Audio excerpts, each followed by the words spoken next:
আসসালামু আলাইকুম। আজকে আপনাদের দেখাবো আমাদের ডেলিভারি করা টালিটিন দিয়ে একটি সুন্দর নির্মাণ করা পার্কের ভিডিও, যেটা মূলত করা হয়েছে ফরিদপুর গেরদায়। যারা গেরদায় ফরিদপুরে থাকে তারা জানে এটা গেরদায় এটা কোথায় অবস্থিত, এবং এই পার্কটির নামকরণ করা হয়েছে গেরদা চেয়ারম্যানের পার্ক।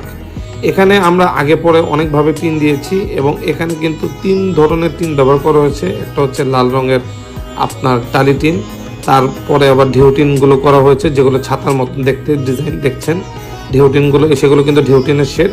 এবং সর্বশেষ আমরা কিন্তু গ্রে রঙের টালিটিন ডেলিভারি করেছি, ডার্ক গ্রে রঙের টালিটিন। শুধু টালিটিন না, তার সাথে যে দেখছেন ময়ূর, ঝালরের কোন, ইনসুলেশন ফোম, এভরিথিং কিন্তু আমরা আমাদের ঢাকা থেকে ডেলিভারি করেছিলাম। এবং এখানে সবচেয়ে আলোচ্য বিষয় যেটি, সেটা হচ্ছে পুরো বাড়ির শেডটি কিন্তু